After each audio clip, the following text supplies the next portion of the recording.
Hey, welcome back. This is another video that we're doing for libertyproperty.net. So this is for the pack. And it's just a few days to election day on Tuesday. So I hope y'all are getting informed about the candidates and the issues. And as the chairman of libertyproperty.net, or the political action committee that wants to be the conscience of Idaho politics, one of the things we do is we uncover what we think are immoral things or maybe unethical things that are going on in the state legislature. And today we're turning our focus to Chuck Winder. So I'm going to share some articles with you. This is going to be very revealing. When I found out what was going on in the Senate, that I don't pay attention to politics as much as I used to. I'm not as much of a gadfly as I used to be.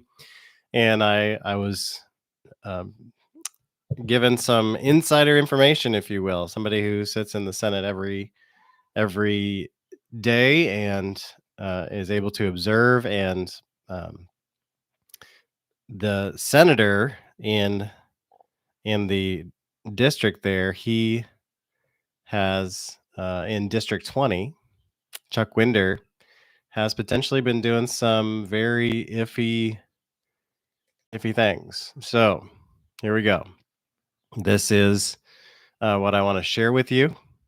So on Tuesday, if you're a voter, I'm going to just sort of preface this with that there is a serious potential lapse here, that you get an opportunity to vote for or against Senator Winder, as he's a long time political animal from Boise.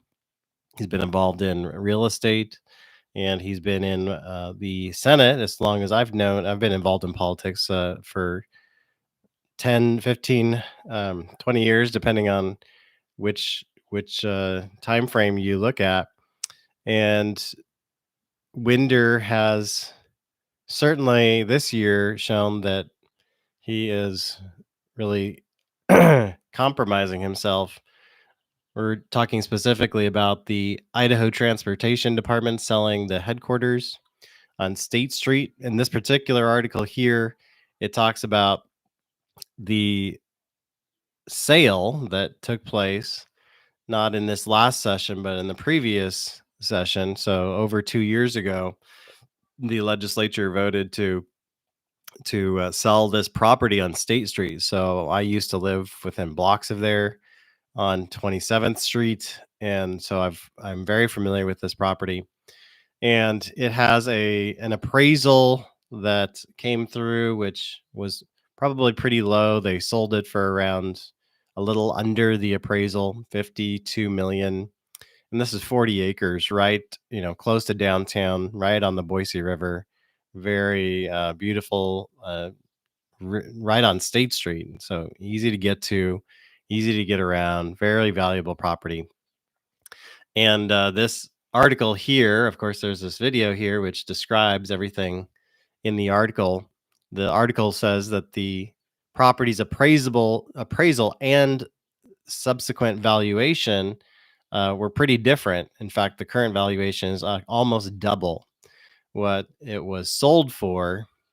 And by sold, the deal hasn't actually been completed. That's one of the things that came up in this last session. Senator Winder was very much involved in this last session in blocking a House bill which would have undone the sale, and the sale's kind of in limbo at this point because there no bank wants to be caught with a deal giving money to a developer that is not able to develop the property because the state is holding everything up in litigation. So we're going to look at Winder's involvement in this. And there's a long article here about all the different problems with the property. If you don't sell it, then you have to renovate it. And so that's the first article. The second article here is that from the Idaho Capital Sun, that this last year in November, I think it was, the legislators toured this property, this ITD site, which has been sold but not sold, and these legislators came away with the opinion, and we'll see why in a second when we look at the House Bill 409 that they passed to stop the sale. They came away from their walkthrough of this property with the opinion that the sale was rushed, that there was not any legislative oversight of the sale, and Senator Winder influenced the sale, and and that he had potentially bypassed some conflict of interest protocols despite his real estate background. So the Joint Finance Appropriations Committee came together, and they rewrote the whole budget in order to undo and reverse. I mean, that's pretty dramatic. That's a dramatic and bizarre turn of events that you would totally rewrite in 2024, this last session, just a few months ago, maybe January 24th. And this bill never made it to the light of day in the Senate. The bill was obstructed by Senator Winder, and apparently a lot of the senators were upset about how it happened because they have rules in the Senate when they're to declare a conflict of interest, which all evidence points to that he did not do that. He did not declare a conflict of interest, and he used his legislative position in the Senate to stop this House bill. Now, look at this. This House bill was passed 70 votes. Zero no votes. All the Democrats, all the Republicans said, wait a minute, we've been swindled, and the state of Idaho is going to regret this, selling this very key property. And one of the arguments is that when you sell properties, actually, Mike Moyle, who's the Speaker of the House, he was very much active in trying to undo the sale and prevent the sale and to call this sale into account. And Senator Winder, on the other hand, did the exact opposite. And he has a very liberal voting record. We know which side of the politics Chuck Winder's on. So we're going to look at the connections here. So here's Chuck Winder. Chuck Winder he works for this company. His local office on 999 Main Street, Suite 1300 in Boise, 83702. I used to live in that zip code. And he's a director. Excuse me. Fighting off a little bit of a cold here. He's a director of office and capital markets with Cushman and Wakefield, Boise, focusing on office and investment sales. So he's a realtor in the greater Boise area. He's been involved in real estate for a long time. So if this is a real estate deal, which is what it is, then this is a conflict of interest if he works for this company. Now, does this company have any connection? Also, his son, Dave Winder.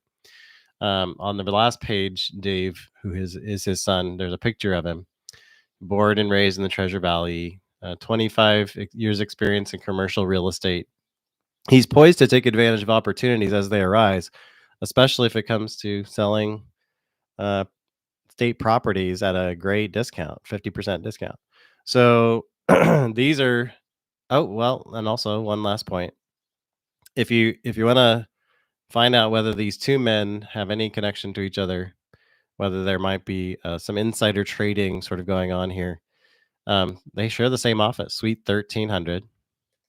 Suite 1300. So lastly, here's a related article, and this sort of just kind of gives you an idea of the kind of stuff. There's a bunch of different players. This is Cushman and Wakefield again, and Hawkins Company is part of this deal with Cushman and Wakeman. So when you have these big deals, a lot of times you get a bunch of developers or financiers or whatever together, and this is why the sale hasn't gone through yet, because the banks don't want to be caught in the middle of a scandal, and they don't want their money caught up and tied up. And so this is part of the story that this company, which is a customer or working with Cushman and Wakefield Equity, um, had a 50 million construction financing for this apartment complex.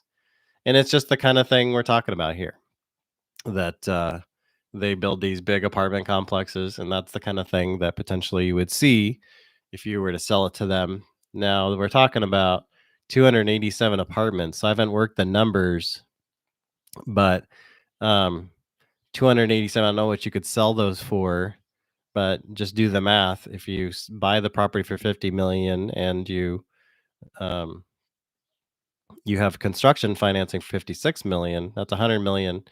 So you can do the math.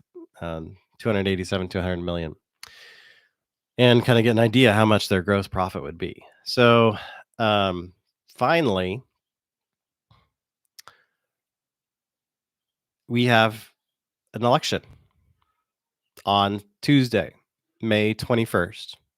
And the people of Meridian in District 20, I know a lot of folks in Meridian, and we'll be sending this video out, have a choice to make. Do you think that this legislator, who seems to be um, slipping in their ethical abilities to declare conflict of interest and to keep themselves from mixing their private lives with their legislative lives, you have the decision to make. Do you want to vote for this guy, who frankly has become pretty liberal? Here at Life, Liberty, Property, we want to endorse people with a high moral standard. And Chuck Winder is the kind of guy, he goes to all the Bible studies at the Capitol. Again, just like Julie Yamamoto, this is a guy who calls himself a Christian, but a Christian doesn't go to the state and then enriching himself on the back of the taxpayers. And I'm not saying he has a direct conflict of interest here. Don't get me wrong. But that's not the point. The ethics laws in the Senate, the rules in the Senate state that even if you have a tangential connection, like if your niece works for the school district and you are a legislator and you're voting on a bill for the funding of school districts, then you need to just say, hey, I have this niece, and I'm going to vote on this bill, and this is a potential conflict, but I'm not going to make any money off this. And you've got to wonder, he's been in the legislature for a long time. Why would Chuck Winder not declare himself to have a conflict of interest? Why would he put himself at such a great risk? So that's what I have for you. And I hope you have a great election here, just a few days away. And please go to lifelibertyproperty.net. We seek to give you good recommendations for the election. So if you don't know who to vote for, we have a voter guide for the state legislature. We also have some guides on Canyon County ballot measures. And if you're in Ada County and you see like a levy for something or other, in the last few years, Ada County, Kootenai County, wherever you are, Idaho Falls, you should know that in the last few years, a lot of the levies were paid off by state refund money. And so now there are a bunch of new levies on these ballots, because if you're in the school district doesn't have as much debt as they used to. So they want to start getting in debt again, which means you're going to have to start paying, your taxes are going to go back up. If you vote for those levies, wherever you are, fire levy, school levy, your taxes are going to go back up. And let's be frank, like, yes, they have buildings they need to maintain, but there is a decreased enrollment in the public schools. They're closing 4 schools in Nampa because there's just not enough enrollment. People are homeschooling. They don't trust the schools anymore because they shut down during COVID. They had these weird restrictions. They teach kids about becoming transvestites against the will of the parents. And we're getting some laws passed that are good, that can help protect the public school children. We're not a public school family, and I could say we don't care about the public school kids, but you know what? I do live in Idaho, and I do care. I do care. I want to be a voice for the voiceless. That's part of lifelibertyproperty.net, is that we want to be a voice for the voiceless. We want to stick up for people, even if our kids never step foot in a public school.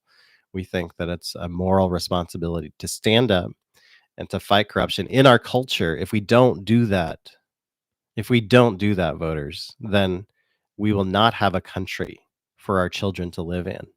You cannot just have your own island of homeschooling, your own island of private schooling. We have to have a moral public school system. We must ensure that there are no immoral people working in our public schools. And that should be an obvious thing to say. But unfortunately, it's not as easy to communicate this to people. And people think that you can't do anything to the public schools unless the NEA, the Educators Association, says it's okay. Well, they're doing a terrible job.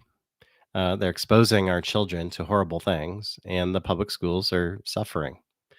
Our whole culture is suffering. Education is not something that we can hand over to the liberals. And we have to make sure that they're high, godly, moral standards.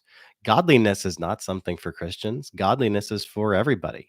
When the good rule, everybody benefits. So some people, they say to me, Lucas, but you can't bring your morality to bear in the public world. Do you want a theocracy? Well, since God created the world, there is a theocracy. The God rules all things. He's sovereign over all things. God created the rules of gravity. He also created the rules of morality, and we either live by them and we benefit and we flourish and we multiply, or we don't. And then we end up telling our children that it's okay to take blockers and become different bizarre um, progressive ideologies and ruin their lives. If you keep people in office who are immoral, you're ruining the future for everyone. And there will be a backlash there, and you should decide, let's turn back the tide now before it gets much worse and the backlash becomes of epic proportions. Let's be responsible now. Let's vote all of the liberals out now. Let's get control of our spending, reject federal monies, reject mask mandates, go to church, worship God, live according to his provision for your life, for his plan for your life. God bless you. And we hope you vote on Tuesday, May 21st. Bye bye.